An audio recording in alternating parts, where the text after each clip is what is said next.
السلام عليكم، يا رب تكونوا بخير. النهارده هنتكلم على حاجه كل ما تدخل الجيم بتحصل معاك. بص يا سيدي، احنا النهارده هنتكلم على السكوات. السكوات من اهم التمارين اللي تقريبا كلنا بنلعبها، بس السكوات فيها حاجه او حاجات محيره طبعا. هل في وضع واحد ينفع لينا كلنا في السكوات؟ طيب، اول حاجه تعالوا نتكلم على الجايد لاينز، الاساسيات بتاعه السكوات. اول حاجه عندي ان انا بخلي رجلي بعرض الهيب ويتس. هيب ويتس يعني بعرض مفصل الفخذ بالظبط، عشان تكون عارف قد ايه انت عندك عظمه هنا اسمها الانتيريور سوبيريور الياك سباين. اعرف الحاجات دي، مش لازم تحفظها، وهتلاقيني منزل لك الترجمه. اختصارها اي اس اي اس. العظمه دي اللي هي تحت هنا اهي، تحت ايدي كده، العظمه الكبيره دي في اخرها تحت كده، المفروض رجلك بتكون بعرض العظمتين دول اهو. يعني انت كده هتلاقيني واقف بعرض العظمتين دول، وبعدين ببدا اعمل سلايت اكسترنال روتيشن للفوت. يعني ببدا الف رجلي حاجه بسيطه لبره، حوالي زاويه من 5 ل 8 درجات. المفترض ان انا كده وقفت الوقفه المظبوطه بتاعه السكوات. هل ده معناه ان انا كده خدت الوضع الانسب ليا؟ تعالوا نشوف. الحاجه الثانيه، دايما لازم تخلي ركبتك بتعمل تراكنج او انت بتنزل لصوابع رجلك، خصوصا السكند تو او الصباع الثاني. بص، يعني وانا نازل في السكوات هتلاقي ركبتي نازله.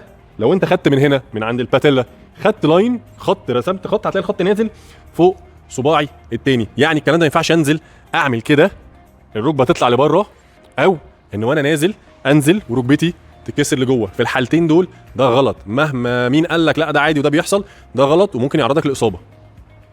اللي احنا شايفينه ده الروكباك تيست. الروكباك تيست ان انت بتفتح رجليك بتاخد وضع السكوات العادي، الركبتين متباعدين عن بعض، والانكل بيبقى نازل على الرجل في نفس الوضع. يعني انت بتزق في الرجل، بتعمل دورسي فليكس كانك بالظبط بتلعب سكوات. الايدين هتلاقي نازله تحت الشولدر بالظبط. طيب بنبدا نعمل ايه؟ ركز معايا بقى.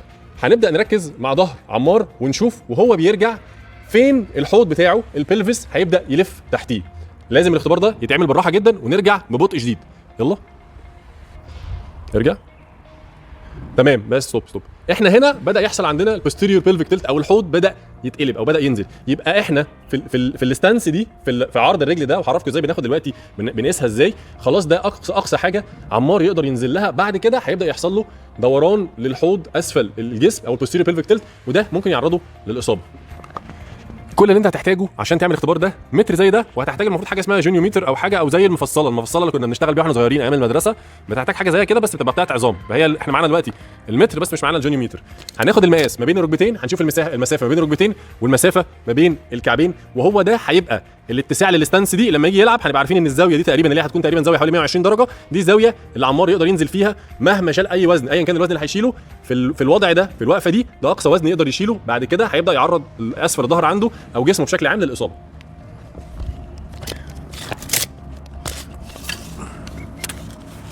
كام؟ 51.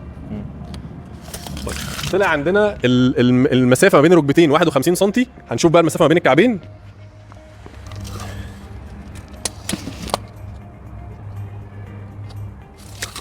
وما بين الكعبين حوالي 40 سم، 41 سم. طبعا بتنزل بخط عمودي من الكعبين. كده احنا عرفنا ايه الستانس المناسبه لعمار، وممكن نلعب بالكلام ده. لو انت عايز تعرف اقصى عمق ممكن توصل له، عمار بعد اذنك وسع رجلك، انزل تاني بقى، زق لورا. هنلاقي ان هو هنا قدر ياخد رينج اوف موشن اكتر من غير ما الحوض عنده يحصل له يتقلب، اللي هو البي بي تي، او يحصل له قلب للحوض. يبقى عمار من الناس اللي يناسبها الوايد ستانس، يعني مش اي حد يقول لك وسع رجلك وافتح رجلك زي باور ليفترز تعمل. لازم الاول تعرف الستانس بتاعتك. ما تنساش تعمل لايك وفولو وشير. ويلا، عندكم اي اسئله سيبوها لي تحت. السلام عليكم.